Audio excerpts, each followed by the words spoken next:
You're now tuned in to the Two Dudes, One Ball Fantasy Football Podcast.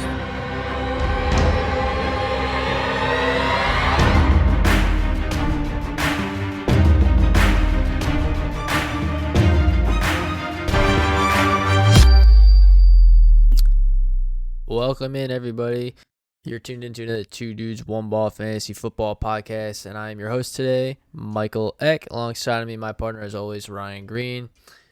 It's been a minute since we had our last episode, Ryan. I hope everything's been well with you. I know it's more of my side, personal things. I graduated, and the personal things that come up. So that's why we're getting this episode to you guys tonight, live as fast as we can.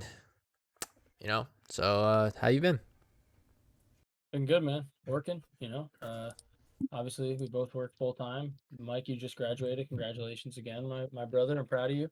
Thank you very much. It's time to get back to work. Yes, sir. Let's do this thing. Yeah, I'm excited. So it's been a long time coming. It feels like it's only been like 5 days since our last episode, but holy man, it feels like an eternity. Yeah. All right, let's get into it. Breaking balls. What do we got? What do we got going on? Mini camp started, right? Rookie mini camps. Yeah, and I'm honestly, again, not much news. Rookie mini camps went down. The optional team workouts are going on. I think it was like no helmets allowed or whatever, but some teams have a decent showing. So yeah, I mean, a couple small signings. Obviously, we can touch on like the guys. That's it for really news. I mean, yeah, I mean, definitely. You want to talk about Joe Burrow? No, I mean, it just came out. Joe Burrow's all systems go as he should be for week 1. I think this is just he from mathematically thinking about how long his injury should take. I think he should technically be ready by week 2 of preseason. But I think it's smart that they're obviously not going to play him anyway. You don't play him in preseason, he's your guy, so he'll be ready to go completely week 1. And then other than that, yeah, there's a bunch of small signs, like you said, Kelvin Benjamin, which won't be much, and then Armstead too. You guys just signed, so it won't be much anything. Yeah, I think the Corey Clement too. I think. Oh yeah, and then Ryan carrying defense for the Eagles, but we don't care about defensive players that much. He can be decent for them though. Yeah, so I think that's it. Nothing significant has happened yet. Like we said, we're still waiting for June 1st is what the next big deadline is. We're gonna wait here. That's where teams can start making trades and save money with the trades that they make. So I'm excited for that day to come up.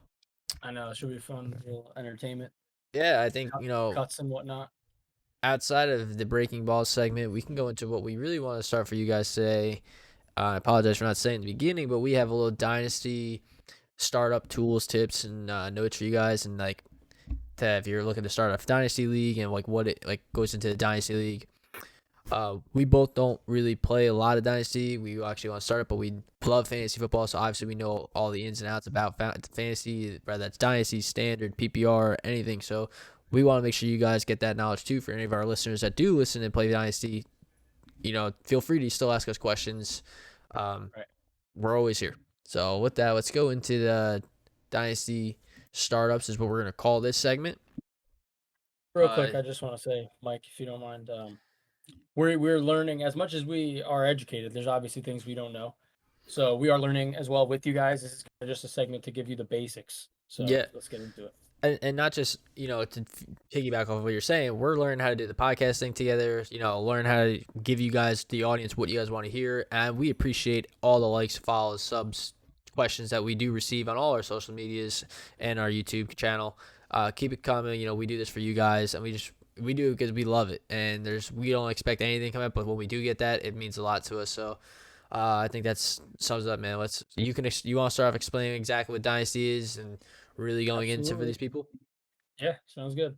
So essentially, Dynasty is it's a different type of fantasy football league where you go through an entire draft, and every player that you draft is with you for good, pretty much until their careers are over or whatever ends up happening with them. Now, there are some variations of Dynasty leagues where maybe some players have contracts or you have salary cap, but as far as the basics and what we were thinking about getting into for our league specifically, Mike, just as pretty bare minimum as it can get with Dynasty, just to kind of expand our horizons a little bit, have a little bit of fun with it. So you draft your players. Usually there's about 20 to 30-ish roster spots. So obviously a very deep bench. And again, you keep these players. So the ADPs from your redraft leagues are a little bit different in Dynasty. Obviously, the younger guys with more promising futures go higher.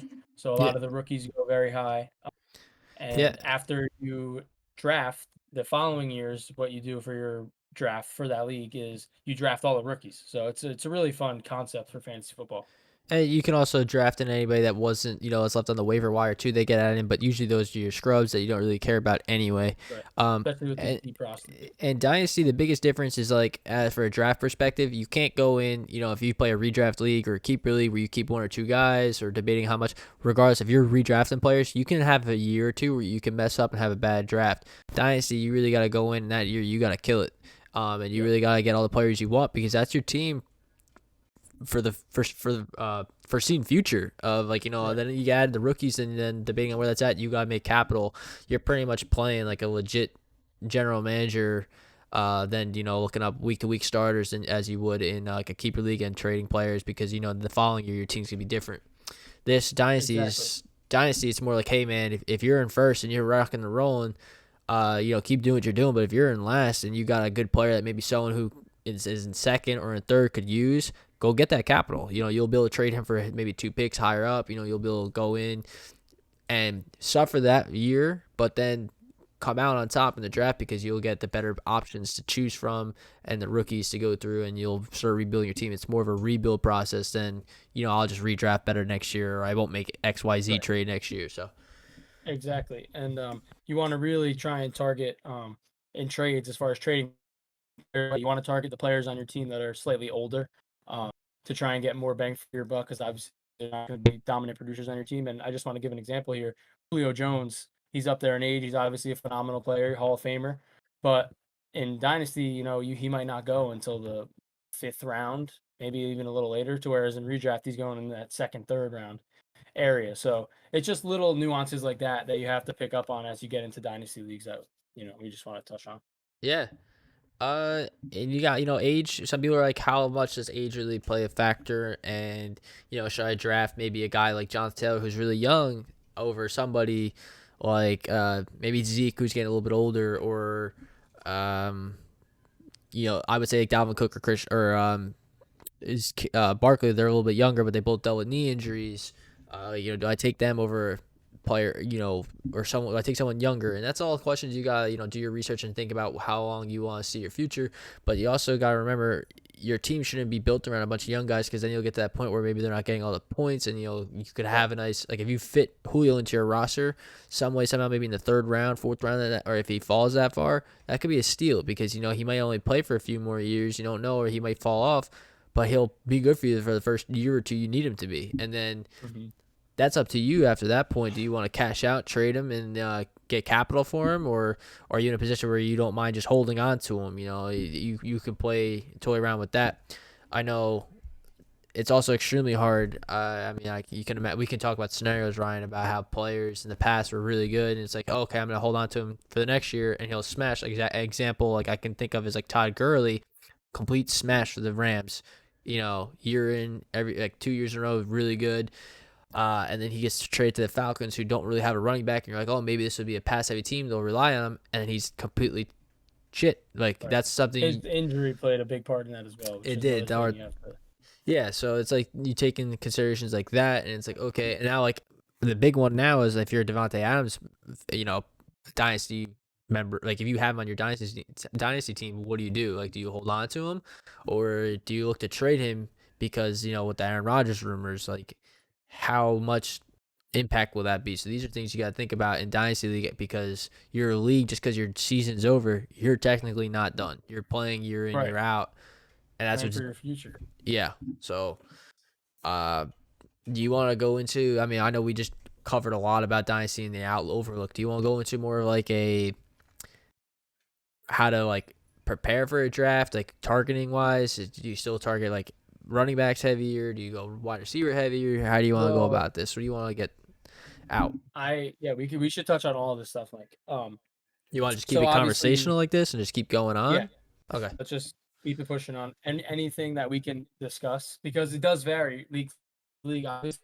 your personal draft strategy, whether you like to go running back heavy or wide receiver heavy, is going to remain consistent throughout whatever type of format you're in.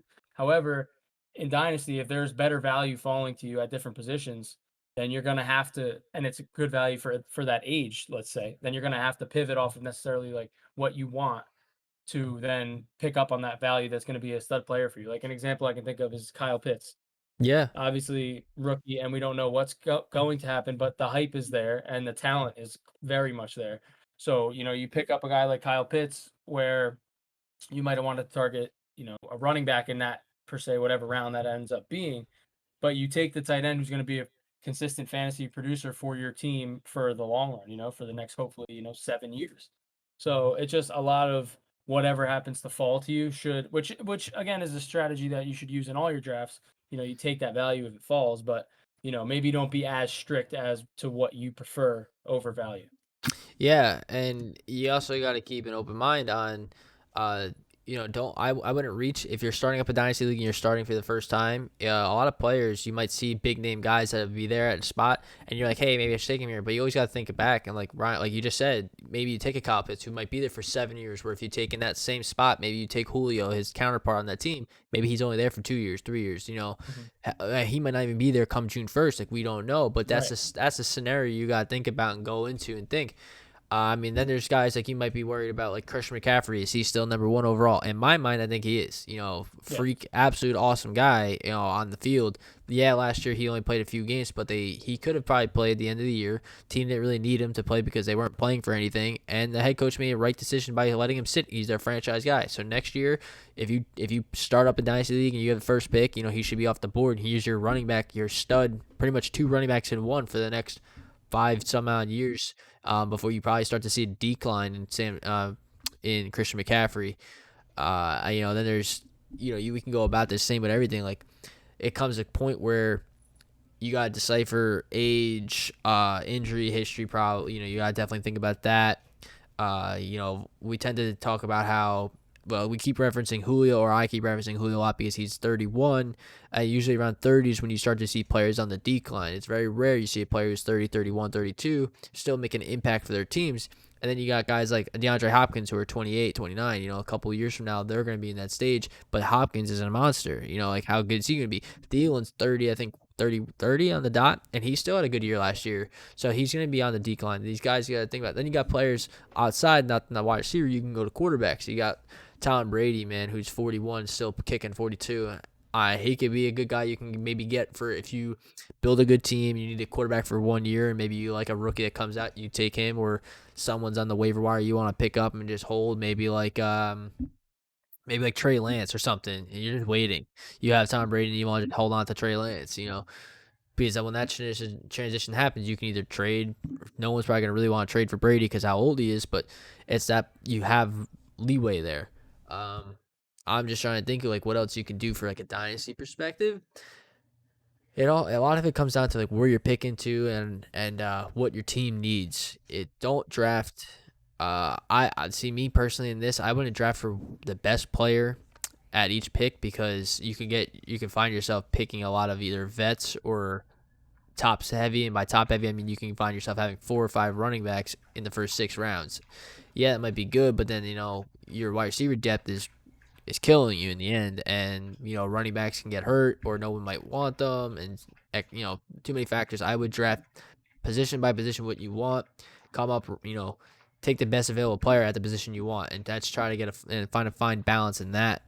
Fine balance as far as when I was touching on value before, I was like including like age. So like Yeah, maybe okay. the best value player is Julio Jones wherever you're at, but Yeah. then there is a younger guy. You know what I mean? So that's Yeah, okay. like you have to age is just the most important factor in dynasty leagues is age and overall outlook. How good's the team he's on? Et cetera. Yeah, okay. All right. So we were kind of the same age. I wasn't sure when you said that. I wasn't sure if you meant like if you already have two running backs off the board and you come to that spot, should you take an older, should you just take another running back because he might be younger, or should you take a vet wide receiver because he's a proven guy in the league already? And it seems like you're kind of leaning because you already have two decent running backs, maybe go towards that wide receiver who's already a proven guy because your team needs it. And if you don't take him now, your next wide receiver would be someone who's a lesser proven player in the league, but might be a younger guy, and it's kind of more taking a risk at that factor, right? Right. I brought up Kyle Pitts. That was kind of what I was trying to get at was if there is a younger guy, whatever position, then you would want to take that over the older proven guy, in my opinion, at least in the earlier rounds.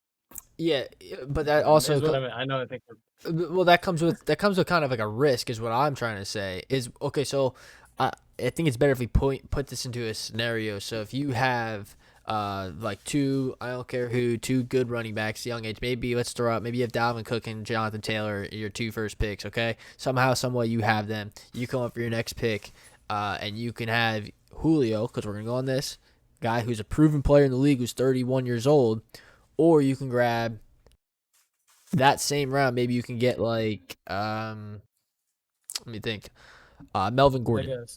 Melvin Gordon.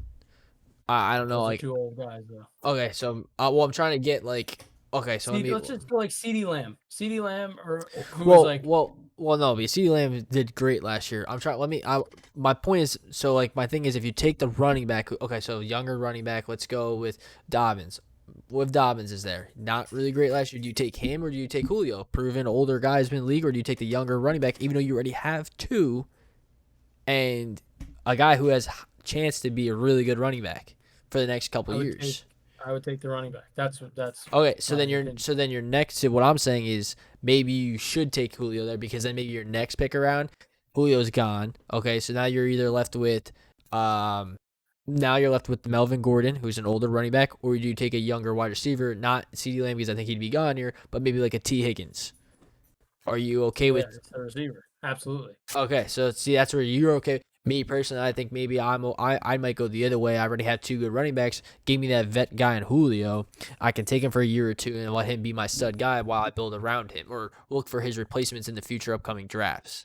Right. That's just all strategy where you can research and play it however you'd like. That's the beauty of fantasy, man. And it also comes down to, I might be thinking like this, but then, hell, man, maybe the two people in front of me were supposed to take Justin Jefferson and Calvin Ridley, two younger guys, and one of them falls to me, then I'm smashing in, those guys. Or maybe Julio goes too, and my only option is Dobbins at that legit point. Then I'll take Dobbins, because then I can either look to trade him to find someone younger, or like a wide receiver that's younger, or I can just build my team off three good solid running backs.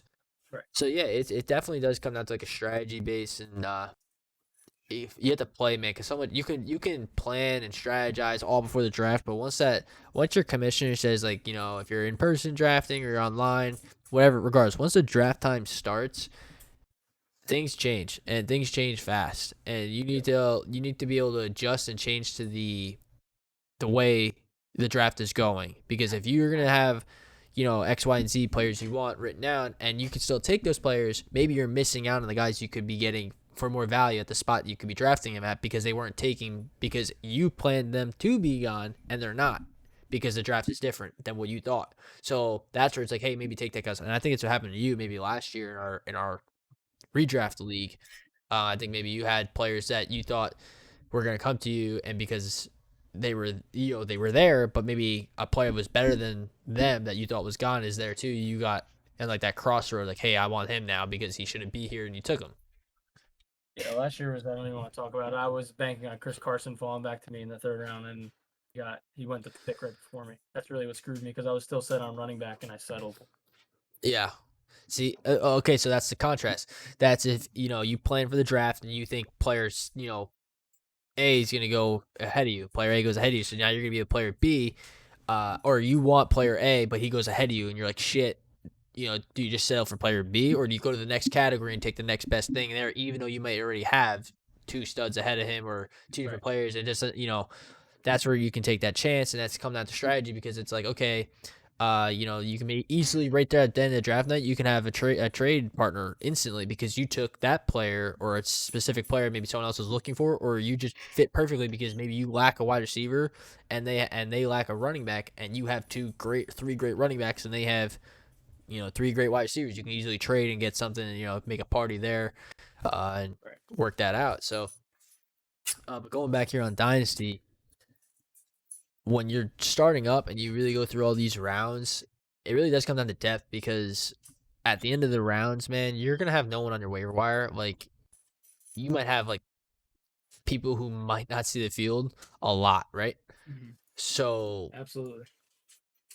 when you really got, you got to think about all these spots you're going to be drafting your team. So yeah, maybe a second quarterback's helpful, because if you got a guy who gets hurt, like a Joe Burrow last year, and tears his ACL, who's your next backup? You either pick up the Bengals backup because no one probably has him, or you're starting someone like, I can't even, Tua, and he's not even the starter yet. Maybe Ryan Fitzpatrick's still playing, something like that, and it's kind of like, oh shit, what do you do? But that gets deeper at the quarterback position, because running backs, they can get really choppy. Like, maybe you don't have like a Devontae Booker and he plays 1 week and he does good for the Raiders, but then every other week he's not getting more than 2-3 carries a week, and that's who you got to go with, because you didn't draft accordingly, or you didn't address these what if scenarios. So you always got to think about, like, when it gets down to those later rounds, have insurance for your guys, rather that be your own players backup. So like Alexander Mass, I know, is really valuable for Dalvin Cook because of his injury history. Mike Davis last year was huge for Christian McCaffrey. This year, Mike Davis on a new team, so it's gonna be different. But like, if you have that insurance policy, we call handcuff, because God forbid that player goes down, the backup comes in and should immediately take over that role and be what that player ahead of him is, even though that player went down. So you got to think about these things, and you don't want to waste these late round picks, because even if you do snag somebody else's handcuff, I know last year, like, if you took Mike Davis and someone had Christian McCaffrey got down, Mike Davis was a hot commodity in every league because of how good he was the weeks taking over for McCaffrey early on. You could trade him and get high value back, and then McCaffrey returned, or if Madison plays and Dalvin Cook is hurt, same thing. So you either go and get your own guy, or you go try to snipe somebody else's, is what I would think for these late round strategies. What do you think about a late round thing? Late round thing, again, for me, and in these leagues, it's super deep. So when you get so into deep. those, the 20s of your rounds, I mean, it's gonna be slim pickings. At that point, all I'm going for is age. Stack up on young players, and pray that eventually they become something, or something happens, because at that point, what's the point of stashing older players who are never going to see your roster, realistically? And again, like you said, quarterbacks and stuff. Realistically, you want to get a stud quarterback, and then a decent quarterback, and then pair him with a younger guy. For instance, I'll give out Kellen Mond, who the Vikings drafted. He's the backup behind Kirk Cousins, and you want to pair a guy like Kellen Mond with a guy like Ryan Tannehill, so that you have him for a couple of years. He's older, and then if Mond does end up taking over and performing well, then you have a guy like Kellen Mond on your bench, so you don't have to worry about struggling for a quarterback. And again, it is as much as it is like super reliant on your startup draft and like who you're gonna be with year in and year out. You are still going to be able to get rookies in the following years in those rookie drafts to help bolster out some of your weak spots that you may have. And then, Mike, if we could, real quick, I just want to kind of give a little bit of like league specific almost advice, but like as if we're talking to our league mates right now who maybe aren't sure if they're on board for Dynasty or whatnot, and like kind of just tidbits on how maybe some examples of how to I know we touched on how to like draft properly, but maybe like some more in detail examples for them so that they kind of understand it. Uh, so for instance, say right now it's our draft night and we're starting up, and you're you're picking early, I'm picking late, and it's whatever. And say you're at the first pick. Who are you taking? Let's just go with it before I just lock in first pick is McCaffrey. Okay. And now say I have the 10th pick, and at 10, I'm looking at guys like, I don't know, if Clyde somehow falls, like players like that, or, DeAndre Swifts of the world, like in those later, like they're high upside guys. They're not necessarily going to be these world beater RB1s, but they're young and they'll be consistent players for you. Like, would you take that? Do you value that necessarily? Like those young, high upside running backs over, say, like, maybe bullish aged guys who, like you said before, are proven. Like, what would you do at the 10th pick? I mean, at the If 10th, let's go across. So say CMC goes, Cook goes, Barkley goes, Jonathan Taylor goes, Henry has to go, Devontae Adams obviously has to go. Um, you know, I'm trying to think who else we can throw into that little category there. Um, I guess Clyde wouldn't go. Clyde would probably go around here. mm, hold on, Yeah, this man. is tougher than I thought off the top of the dome. But essentially, what I'm getting at here, Mike. I'm It, sorry if I'm throwing you for a loop right now. no, you're Um, good. because I know what I would do, but I'm just trying to get your advice. But it's hard when we're not looking at concrete players here going in this Um, draft. So what I would do essentially is I would take that high upside young player, whether it's running back or receiver. Say it's Justin Jefferson or it's like a guy I said before, like DeAndre. I would easily take one of those guys over maybe one of those older guys. And then as the rounds get later and later, um, continue to incorporate, those older guys that can help solidify your roster with those younger high upside players, that you have more of a balanced way to win now and build for your future, instead of devoting it all to rookies to where your team might not be good for 3 years, or devoting it all to older players where you might win the championship this year, but after that you're struggling year in and year out. yeah, yeah. So I mean, just to go over what you're saying, man. If you're in the 10th spot and you start up if our league mates who we don't really play Dynasty, but we were thinking about doing it because, me and you mainly are so big on it, and, we want to get to people. So if you're starting up a Dynasty league, the reason why I'm not targeting the startup is because it's more geared towards, our audience, that our viewerships, but everybody else that watches, if you haven't started Dynasty or thought about it, if you're in the 10th pick, and this is a Dynasty PPR league, you're looking at guys around the 10th that are probably your wide receivers. I mean, you can go running back there. You can probably get like a Nick Chubb. You can probably get like a Cam Akers and rely on that, who hasn't really proven anything. Maybe Aaron Jones is there. You can even bang on Zeke. I know Zeke's a little bit older, 27, 28 years old. You can still get him. But then there's guys at that spot, like you said, Clyde Edwards might be there, but it might be a little bit of a reach. I mean, probably not, because I threw out like Cam Akers and guys like that. But like Justin Jefferson might be available there. A.J. Brown could be there. If you want to get a stud wide receiver for the next like 6-7 years, DK Metcalf might be there. These are some things to think about, who you can get there. And I say these guys' names, and you're like, well, those guys might be there in a redraft league too.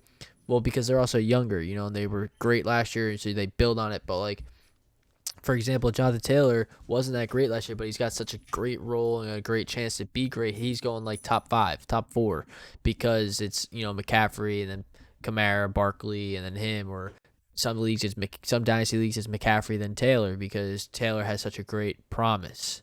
So to get to what you're saying, if I'm in the 10th pick, man, I'm evaluating my running backs, checking their age, checking how good they were.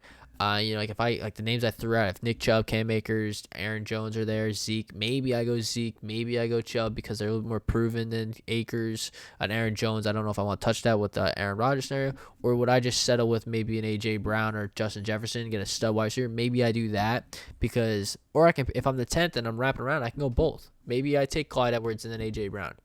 Or maybe I take Nick Chubb and A.J. Brown. Or I can get a veteran guy in Zeke who will be there for 3 years at my running back, and then I can, go off from there. And then there's some guys, like other wide receivers that I haven't even named, or like DeAndre Hopkins. He'll most likely still be there because he's older. Michael Thomas, who's older, he'll still be there.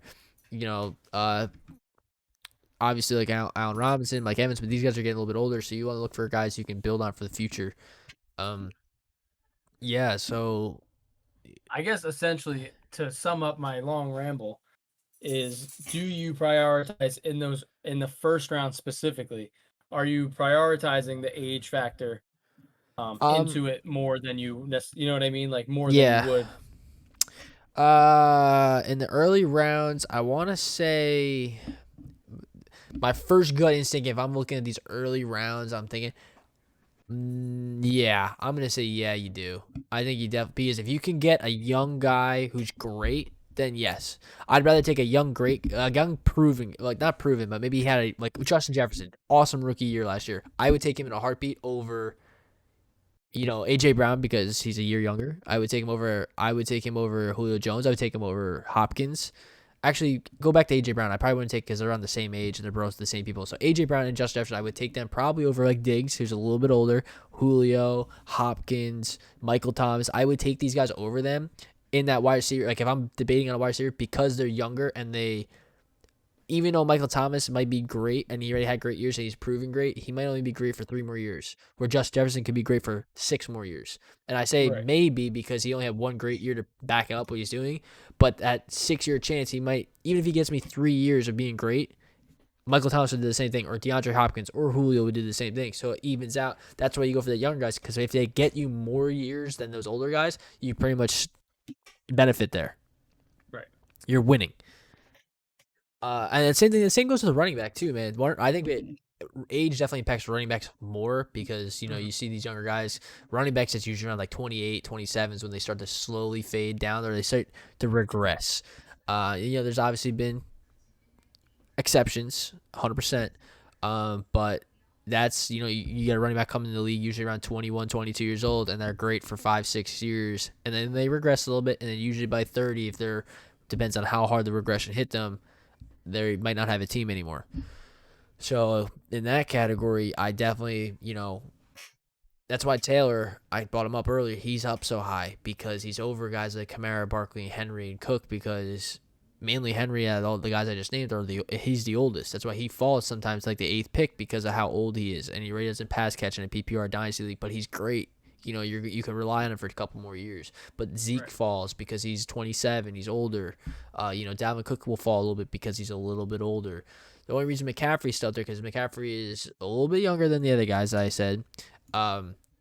He's 24 and he's just an all-around wide receiver running back at 1. So, but and then Denver, you can bring in the question, what about these? I know you mentioned like some rookies and stuff or quarterbacks, and I know I mentioned Brady before. Like when you start thinking about the age of quarterbacks, and I personally, if I want to start this off, I think for quarterbacks, I don't think age really matters. I think if you're gonna go, but you need to be smart with this. If you're gonna go an older guy, you need to make sure you have a backup, or be ready and prepared for next year. You have to know you like someone coming out of next year's draft that is gonna go in the league. So like if I'm talking like if you want to target Derek Carr, if you want to target Tom Brady, you want to target Matt Ryan, you want to target Matthew Stafford, you want to target one of those guys. Even Aaron Rodgers, who's older, the scenario is different for him because you don't know what's going on right now.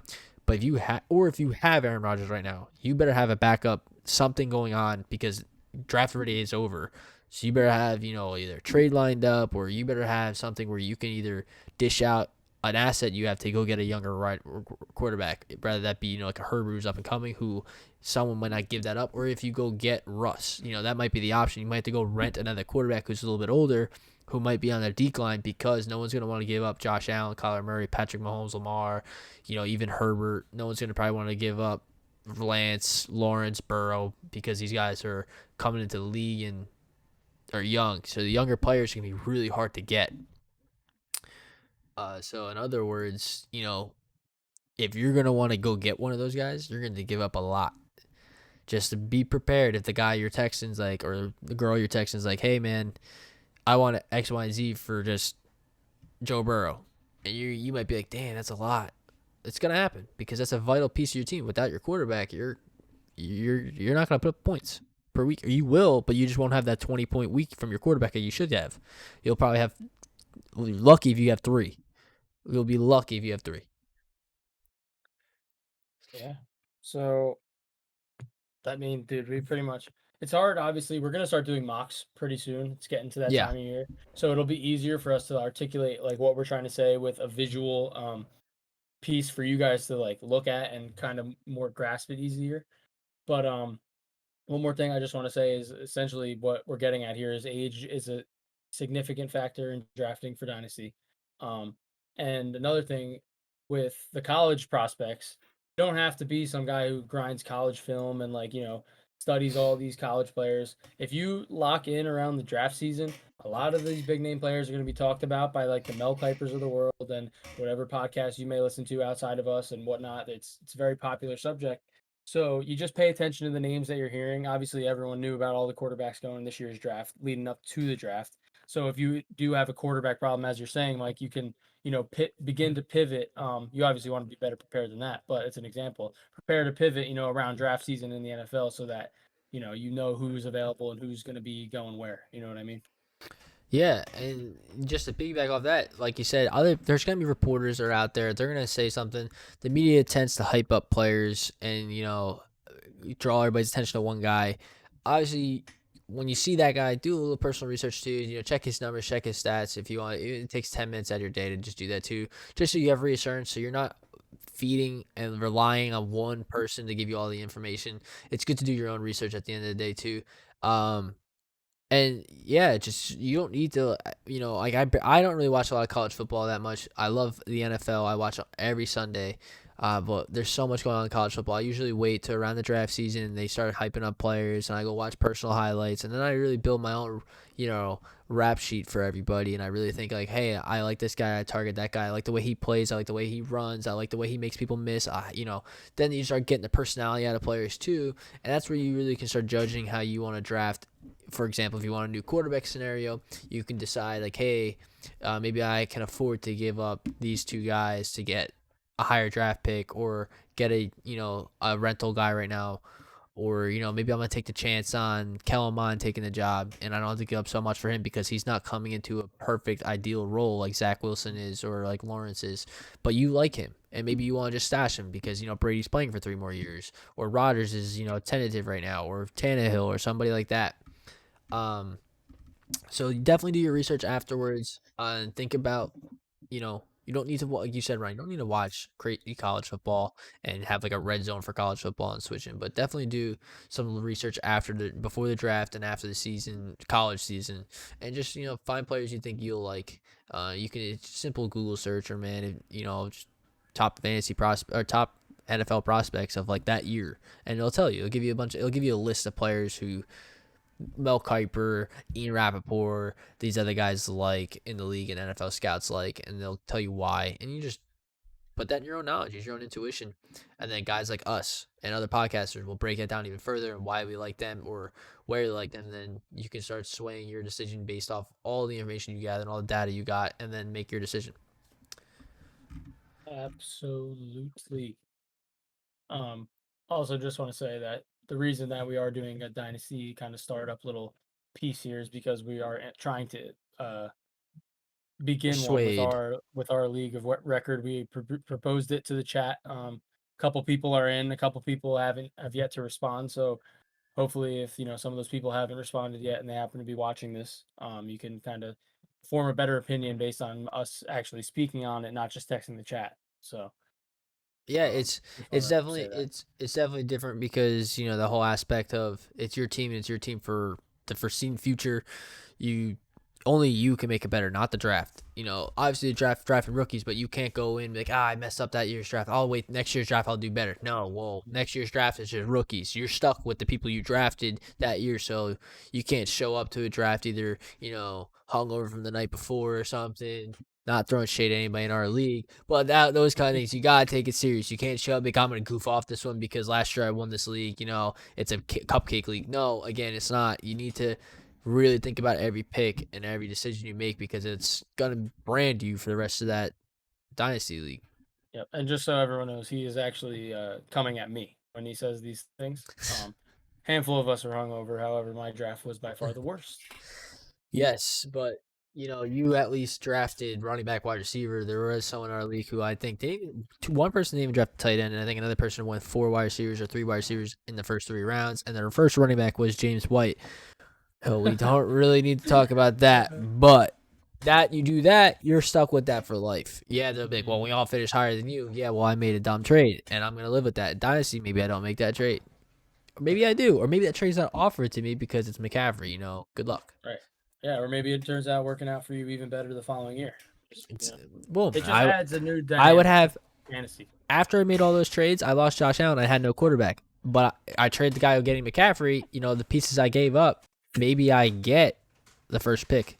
Or because I finished last, I'd had the first pick. Trevor Lawrence would be mine. And there's my quarterback problem solved. And now I have McCaffrey, I have Ridley, I have Waller, I have Dobbins, I have all these guys going into the following year, and all of a sudden I look like a powerhouse team again.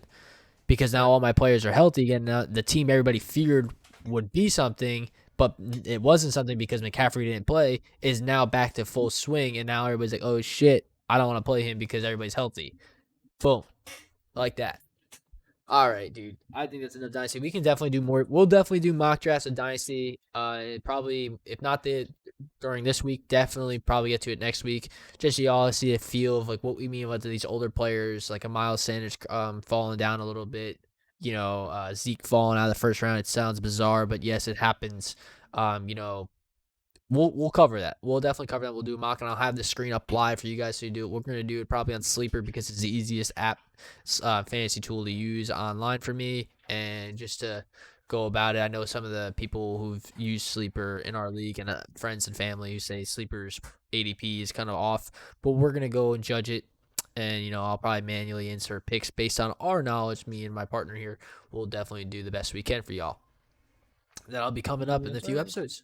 So with that, we're going to go to our last segment of today's episode, and that is where we are going to pick two players that we love or our favorites. Two of many, I would say. Two of many, right? Of our favorites for 2021. And these guys can be a variety of players. And I think, Ryan, I'll let you start off with your guys so we can definitely break the ice here with what I mean variety of players. And it's not just blow up guys. It could be potential studs forever for fantasy. Right. All right. So my player here that I'm going with for 2021 is Saquon Barkley. Obviously, I like that. Is what you're saying about it's a variety of players. It doesn't have to be sleepers or rookies or whatever. It's just a player that I'm high on, and then your player obviously that you're super high on. And I think that Barkley gets a lot of hate. Quite honestly, I think everyone talks about the offensive line is poor, the team's not good, hasn't been good for a while, and Barkley's injury prone is what's going on. Quite frankly, I think Barkley's injuries have been kind of fluky. Kind of been some crazy shit going on. The 2 years ago, with the high ankle sprain, he came back, played. He had a decent season. So I think if everything goes right, obviously the Giants improved their team mightily this offseason. So I think that he's going to be, a guy that he might slip to like that 5th, 6th pick, which he shouldn't.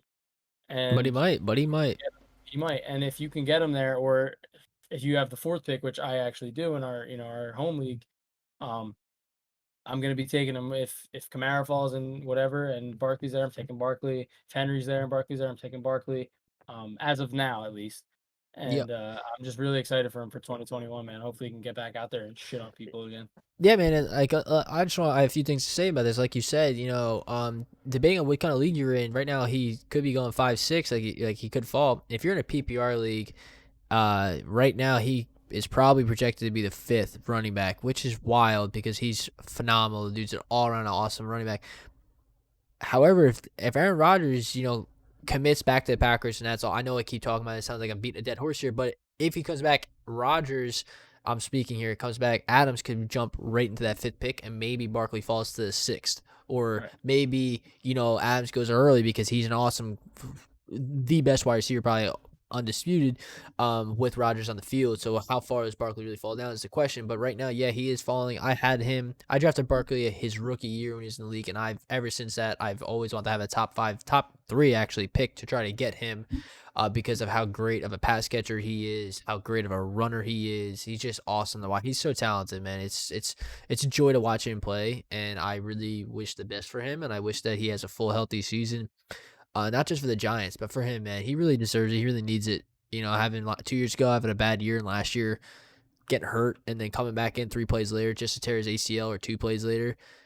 I feel for him, and I really hope the best for Barkley. He's such a humbled guy, and he's a joy to watch. So yeah, man, I like that pick. Steering the other direction, I'm gonna go to my pick here. And I'm not gonna go running back here. I didn't want to be too running back. And I'm not saying that's bad, but like I have a guy I really like, and we're going to talk about him for a while now until we get the final word on the Saints quarterback room. And the guy I'm talking about here is Michael Thomas. I really like Michael Thomas in 2021. I think regardless, I've been saying regardless. I know episode going all the way back to our episode 1. I said no matter who the quarterback is, it can be Taysom Hill, James Winston, and I even said Forrest Gump. Michael Thomas is going to be Michael Thomas, and he's going to run a slant. He's going to get the ball. He's going to have a PPR year. That's what we're talking about here. PPR. Well, I don't even scratch PPR anyway. He's going to flush in targets. Rather whoever's under center. Sean Payton's a brilliant head coach. Going to get him the ball. He's the only target there. They lost Emmanuel Sanders, Jamie, not Jimmy Graham. They cut 2 tight ends. They had the rookie Troutman's there. Not going to do much. Traquan Smith's been there for 4 years. Not going to do anything. Hasn't really been much of a factor. Outside of Kamara, the only person, no one's really, challenging Michael Thomas for targets. So it's going to be all Michael Thomas. And I'm one of the believers it's going to be Jameis Winston under center. Because if it's not Jameis Winston under center, and it's Taysom Hill, they lose that option for Taysom Hill to be that Swiss Army knife that Sean Payton has labeled him as. So I believe it will be Jameis Winston under center, and we've seen Jameis Winston in the past produce Mike Evans and Chris Godwin the same year. Mike Evans was phenomenal for the Bucs for 6 straight years under, with Jameis Winston. So there's no reason Michael Thomas shouldn't be good here.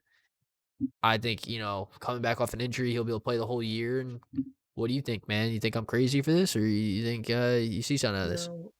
I don't think you're crazy for loving the guy. Obviously, like you said, the target share is going to be through the roof. He's another one of those guys who, take it back a couple years for Barkley. He's the second pick behind McCaffrey, if not the first pick, whatever.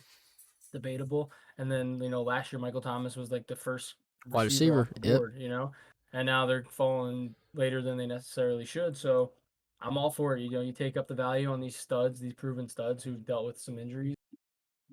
And the quarterback change, too, is definitely going to hurt Michael Thomas. And I want to make that clear. I didn't, obviously he was last year the best wide receiver to get drafted fancy because the year before, 2 years ago, it was that's the year he had record-breaking year with receptions and yards and stuff like that for the Saints and stuff. Mm-hmm. So it made sense. But now this year, coming into this year's draft, dealt with last year's injuries and Drew Brees retiring, it's different. So I think I have the right to put him up here as one of my favorites for 2021. Absolutely, dude. Awesome, man. All right. There's Yeah. our favorites. So hopefully, the assholes that pick in front of me don't steal Barkley from me. Yeah, same. And I think Michael. You mentioned you're 4th. I'm 7th, and I think it's crazy if people think I'll take him at 7. But they do know the wraparound is coming, and I'm wrapping at 14. And that's I think where his ADP is currently, like 14. So I'm hoping, like you just said, and I quote Ryan, the assholes that are in front of me, close quote, don't take him because I would love to have him. And if they don't, he'd be someone I'm probably going to look to target. If they do take him, they are going to leave. I have other options. Like we talked about this whole time in draft dynasty, things will change at the draft. You got to change with it. So if things happen and I don't get him, I have options. I have other choices. And the person who might pick him might be like, haha, I stole him from you. But really, you didn't because now you gave me my second option who I like. Or maybe you took him over someone that you shouldn't have taken him. Now I got that guy. Exactly. So it's a domino effect, but I like him this year, regardless if he's on my team or not. I think he's gonna be a joy to watch, and for the Saints. All right, dude. And like we said, closing off, we're gonna get mock drafts going for you guys. I know everybody's anticipating seeing that. It's almost the end of May here. We'll be getting to June and July, and then people are gonna start drafting probably in August, right? Yeah. So yeah. So I mean, this is gonna be fun, and as always, follow the socials. It's at 2dudes1ball FF on Instagram. That's the number 2 and the number 1. And on Twitter, it's at 2dudes1ball. And that's number 2, number 1. And follow the channel. Like the channel, subscribe to the channel, turn the bell on. Get notifications when we drop the video, when we go live. All that stuff. We might have something planned. We're trying to plan something where we can go live for y'all for our home league draft, which is gonna be fun. Which is coming up. Actually, not coming up, but it's in August, so it is coming up. But it's not here as fast as I want it to be. But yeah, regardless, follow us, man. Like us. Send us your comments. Maybe you got a guy you like in 2021 that we didn't say here at Barkley and Michael Thomas. Let us know. I want to know. Ryan wants to know. Who do you got? That's it for me, man. Peace and love as always. I just want to say, keep your eyes open because we got rankings coming out. Obviously as the draft season comes closer and it nears, the content's going to be, more and more spicy. Spicy. That's a perfect word for it there, Mike. And one more thing, if you're unhappy with your favorite football team, the Giants, We're gonna do big things this year. Get on the train before you're considered bandwagon. Got my tiki back here, and we'll invite you in with open arms. And that's it for me, man. Let's get the hell out of here. Yes, sir. Peace and love from me, guys. Be nice out there. See you. Thank you for listening to the Two Dudes, One Ball Fantasy Football Podcast. Please like, subscribe, and comment below.